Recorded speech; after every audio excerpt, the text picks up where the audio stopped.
If you guys could have seen the disaster that just happened, like that just transpired. I was chasing my cat and he knocked my entire Starbucks onto our carpet. It's a little wet by my feet right now. I do have my Halloween decor up. You can hardly see it, but it looks really cool. I only decorated this in my TV stand right here.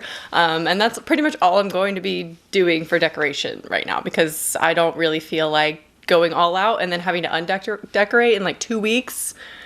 Being 7 months pregnant. I just don't feel like doing that. So today we are finally reviewing Halloween Ends, a much anticipated movie, at least for me personally. And I do want to say that this review is coming from someone who genuinely enjoys Halloween 2018 and Halloween Kills. I've seen some people say, well, what do you expect with Halloween Ends, given the first two movies of the trilogy? And I really enjoy them. Like, I have no shame in saying that. I genuinely really enjoy the new Halloween movies. Now, Halloween Ends had a lot of pressure on it, I think, because not only is it supposedly the end of the Halloween franchise, which I don't think it is, but that's just me personally. It is also the end of Laurie Strode, but also we are ending a story, right? So we are ending something, otherwise it wouldn't be called Halloween Ends. And in the end of Halloween Kills, Laurie Strode implies that she has now figured out a method to finally kill Michael Myers. So I think people are expecting like a great battle between Laurie and Michael. Now, Jason Blum has said that there will be more Halloween films. So I am not really surprised there. I mean, I don't think the whole entire franchise is going to be over. Like, I just don't see how that is even a possibility when every other franchise is still continuing. But I think what everyone is wondering is Halloween Ends a satisfying ending, at least to this trilogy, which only follows the first Halloween movie from the 1970s. So if you've ever watched my lifestyle channel at all, you know that I'm always looking for more ways to be sustainable. It's something that I'm really passionate about, which is why I just want to thank Native for sponsoring today's video. Native is a brand that I've been using for literal years. It is some of my favorite cruelty-free and aluminum-free deodorants that I have ever tried, and I have tried over 30 of them. I did a whole series or a whole video on my lifestyle channel a couple years ago trying every single cruelty-free deodorant, and Native was a winner. The texture is hands down the best that I have ever tried. It is my favorite texture of any cruelty-free, aluminum-free deodorant. It's not sticky, it dries quickly, and it lasts all day. And I really love their ingredients. They are vegan as well, and personally, I've been cruelty-free in my products for over 8 years now, which is such an accomplishment in my opinion, and Native has always been there for me. It's one of my favorite go-to deodorants. And what really excites me now, and why I'm so excited to work with them now, is they have plastic-free packaging now. It uses the same formula as their regular deodorants, just in more sustainable packaging. And another one of my favorite things about Native, besides the texture, is their quality and their range of different scents that they offer. My new favorite scent that I've purchased in everything, the body wash included, spent my own money on because this scent is everything to me, is the lilac and white tea. This stuff, guys. They also have sensitive formulas without baking soda, and they offer limited edition collections. So this year they're doing the Cabin collection, which has fall scents such as warm cider and cinnamon. If you're a fan of like Cabin in the Woods, you can create that own little ambiance in your armpits. That sounded weird. But anyways, 3 plastic-free deodorants usually cost $39, but if you use my link and my code POSSESS, you will get them for $26. And that's over 33% off. Plus with my code, you can get 20% off of any body wash or toothpaste. 4 years after her last encounter with masked killer Michael Myers, Laurie Strode is living with her granddaughter and trying to finish her memoir. Myers hasn't been seen since, and Laurie finally decides to liberate herself from rage and fear and embrace life. However, when a young man stands accused of murdering a boy that he was babysitting, it ignites a cascade of violence and terror that forces Laurie to confront the evil she can't control. I do find it interesting how Halloween 2018 and Halloween Kills pretty much take place on the same night, on one night, and then Halloween Ends takes place 4 years after those two movies. Now, this is going to be a very challenging review without spoilers. I am going to do spoilers, which they will start at this point, just so you know, because I have to talk about it. I have to obviously talk about the ending of Halloween Ends, because I'm going to try to be really vague though, intentionally, because I obviously want to avoid spoilers, and this movie is so different from any other Halloween movie I've ever seen. And that is not a great thing. A lot of this movie is not predictable in the slightest. The opening scene had my jaw on the floor, and it's probably my favorite scene in the whole movie, which isn't saying a lot because it's the first scene, but it was the most shocking and unexpected. So I really liked that. I don't know if I could say I liked it, but I liked how unpredictable it was. And I was excited that going into it, I knew I wasn't going to get the kind of wrap up of the movie that I anticipated, which honestly I would have preferred to get a cleaner wrap up of the first two movies. I feel like it was just very easy for them to kind of finish it out, and it could go either one of two ways. Laurie dies, Michael dies, you know, like we're obviously trying to see who is ultimately going to survive. But I was confused for so long. I was watching it like this. I had no idea why they made some of the choices that they made. I was so confused. And none of this felt like a traditional Halloween movie in the slightest. For at least the first half of it, I'm like, this is not a Halloween movie. Like, what is going on? Now, this one is more character driven, and it mostly follows Allison, Laurie's granddaughter. And she was really at the forefront of this movie, and I'm not gonna lie, I wasn't a huge fan of her character. I just was very confused by all the decisions she was making, and she did not feel like the Allison from the other two movies at all. And I assume, spoilers for Halloween Kills, by the way, that's because she experienced trauma of losing both her parents now, so she's kind of rebelling, but it was a very weird character choice, I think, for Allison. I don't know, a lot of teen angst, even though she's not a teenager. It just felt like a teen angst high school movie for so long. And there were really cheesy, cringy one-liners, I'm not gonna lie. Like the most predictable, basic one-liners, even worse than Evil Dies Tonight, said over and over again, which does not happen in this movie, by the way. Now, there's a subplot that I'm not going to go into because I don't want to ruin anything. And I will save that for spoilers. I'll talk about it in spoilers. And it would have been so interesting had they followed through with that more.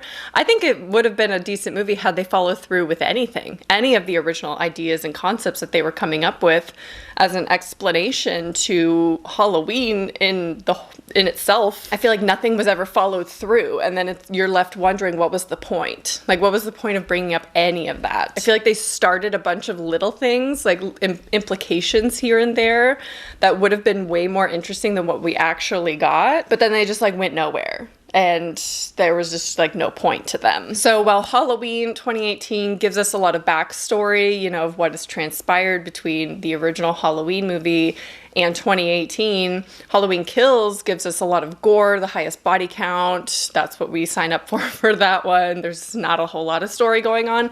Halloween Ends gives us kind of a whole lot of nothing. It ends it, I guess you could say. It does end.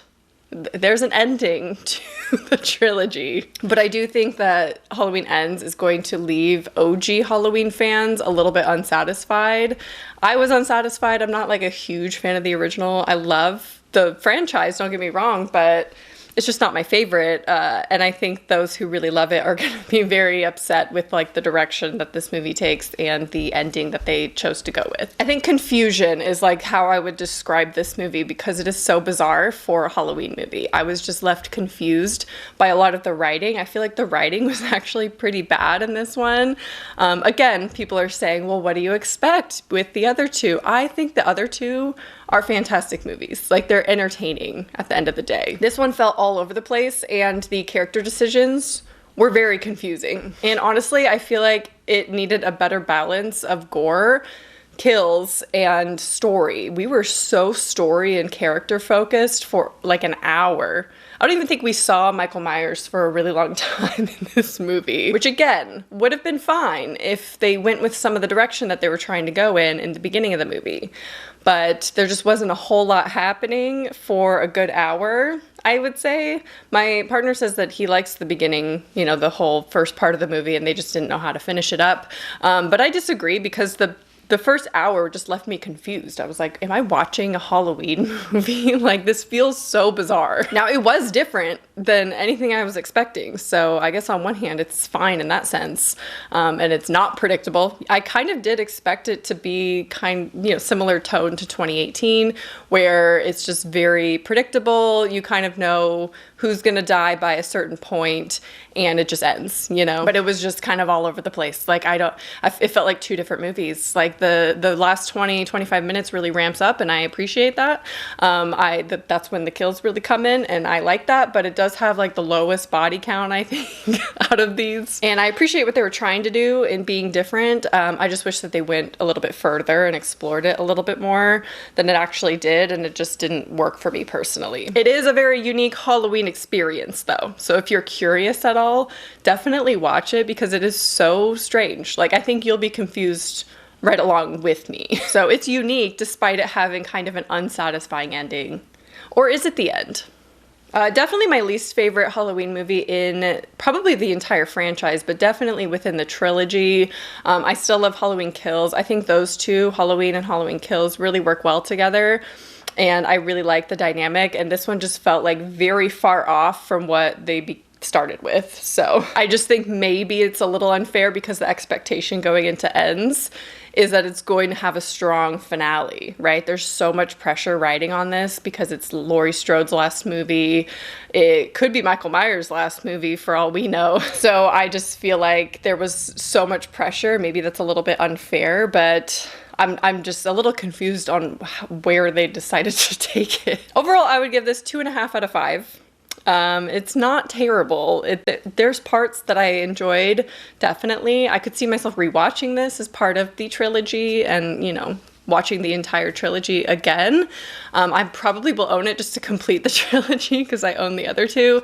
But it's just a little off. It's a little off base. It kind of feels a little disjointed in the franchise and especially in the trilogy. So I'm gonna get into some spoilers, okay? Because we obviously need to talk about some spoilers in this review because I need to get it out. I need to just talk about it. So if you have not seen the movie yet, I'm gonna get into some really deep spoilers here. Okay, so the first thing that they kind of really didn't take anywhere, or if they did, it was super subtle. And I noticed it, but it was still too subtle, I think. And granted, I don't like being spoon-fed, but they needed a little bit more, in my opinion. So in the end, Laurie is writing her memoir throughout the movie, right? We get a little bit of narration here and there. And she writes in her book, evil doesn't die, it just changes shape. And that's obviously a very important line because Michael Myers is known as the Shape. So it's like, oh, it changes shape. It's just going to move on. It's going to move on to the next person, right? Just implying that there will be a new Shape, a new Michael Myers, if you will. And for a while, we kind of assume the next Michael Myers will be Corey, Allison's boyfriend. Now, he is a main player in this movie, and I didn't talk about him at all in this video because I wanted people to discover that on their own, because I feel like just talking about him in general is kind of a spoiler. I don't know, because he's such a big part of this, being Michael Myers' apprentice, and then you think he's becoming the new Michael Myers. I honestly thought that would have been a really cool take because we don't see Michael for so long, and I turned to Ryan and I was like, oh, Corey's the new Michael Myers. Michael isn't even gonna be in this, I bet. He's too weak after the last movie, and Corey is going to be transformed into the pure evil that once was Michael Myers. Now, the reason why this isn't fully fleshed out is because we don't really know why the ending can pan out the way that it does. So there's a shot at the very end where you see Michael Myers' mask is still in Laurie Strode's house after he dies, because Michael Myers is finally killed. He's finally killed. And so his mask still remains, though. And so the question is it the mask? Is it the town? What is it that creates this evil? But none of that is really answered, right? It's very open-ended. So it definitely follows Corey and Allison way more than it does Laurie and Michael Myers, which is why it's a little bit unsatisfying, because I don't care for the romance. Why was everyone so horny in this movie? I just know that people who are fans of the OG are expecting that this is Laurie's last movie. This could be Michael's last movie. Why are we focusing on Allison and Corey? Are they going to take over the franchise now? Are they going to be the new ones? Obviously, Corey dies in the end, so probably not. But Like, why are we focusing so much? Again, I wouldn't have hated it if we got a better explanation as to why Corey is, like, saved by Michael Myers or allowed to live. I really genuinely thought, I think this would have been a better explanation, is that the town creates its own evil. So Corey is the one in the beginning who kills the boy that he's babysitting on accident, and the town hates him for it. He's bullied, he's antagonized throughout the town, and he starts to snap, you know, he's being bullied so severely and he ends up killing someone. And it's like, okay, so the town is manifesting this evil. They're turning Corey into someone like Michael Myers. And I feel like this would have worked because they implied that so heavily very heavy-handed in Halloween Kills. When they're all in the hospital and they're all like rioting, trying to kill Michael, and they find this asylum patient and drive him to his death, you know, and they're manifesting the evil. They've become the evil. And then there's all these implications about it's in the eyes, right? You look in their eyes and you just can see a shift, like something is shifted. They're not the same person. And Laurie has said that about Michael Myers. She said that about Corey. The dad of the little boy that was killed in the beginning said that about Corey. So I just assumed, okay, he's the next Michael Myers. And they kind of tried to do that, but then he just dies. So, and I don't think it's like the power is in the mask, because Corey was wearing the mask when he was shot. But then again, he wasn't wearing it when he actually died. So I don't know if it's something to do with the mask, because that is ultimately how Laurie defeats Michael, is removing his mask. I didn't like that ending because Michael has always been so invincible. Like, he's obviously supernatural, and is it in the mask? I don't know. But 2 little knives pinned his hands down, and then she like drops the fridge on his legs, and now he's paralyzed. Now, there's never been a ton of logic to these movies, right? It's always been unexplained of what Michael is. Is he supernatural? Why does he have so much strength, and what are his powers, right? So it's hard to say for sure. It could be possible that he could just possess another body maybe, and the franchise continues because his body was annihilated in the little grinder. But that's why it's a little unsatisfying, is because nothing is explained really, and if it is, I don't think it's enough. And it's pretty open-ended to where they could choose to continue the franchise, or they could just call this the end. Like, they left it open-ended, I think, on purpose, so they have that option to decide later if they want to continue it or not. Also, I'm not gonna lie, I was expecting Laurie to die in this movie because it's her last time, and maybe it's more respectable that she didn't die because she is the final girl, you know? She's one of the OG final girls, so to have her die might have been a little even more unsatisfying, and maybe more expected, right? We kind of expect her to die and Michael to continue so they can continue the franchise, but the fact it was the other way around, I think, is a little bit surprising. And I think that's what they wanted. They wanted to surprise us, and they did do a little fake out here and there with, is Laurie going to die? There's also the whole thing about the apprentice, like, is Corey learning from Michael Myers? He's obviously helping Michael Myers to an extent. Michael seems pretty weak up until he kills people, and then he starts to get strength back, so that's never really revisited. Has that always been the case in the franchise, that he just gets really weak and then gets strong again once he has killed someone? I'm not sure. Again, I wouldn't have hated Corey taking center focus and being the new Michael Myers, like where the town manifests its own evil and turns him into the next Michael. But there's all these ideas brought up and never really revisited ever again. Like, you think Corey is going to be really important, but then he is just kind of killed, and Michael kills him. So it's like, I don't know, Corey was helping you, kind of your apprentice for a little while, then he steals your mask and then you kill him. And it's like, well, that was why, what was the point of that? And that was my whole mood for the movie. It's just very confusing. I was just confused by a lot of the decisions of every single character in this movie. It just felt very off for a Halloween movie. I'd love to know your thoughts though if you've seen Halloween Ends. I really do think this one is going to be the talk of the town for a little while because it's so bizarre. It's an odd choice for Halloween, so I really want to hear your opinions. It is streaming on Peacock as well, so if you can't make it to the theater, you can still watch it at home. I don't think it needs a theater release. Well, I mean, a theater viewing. Obviously, it needs a theater release, but you don't need to go seek it out in the theater unless you're like a really big Halloween fan. But I'm just I'm a little lost, a little unsatisfied with that ending.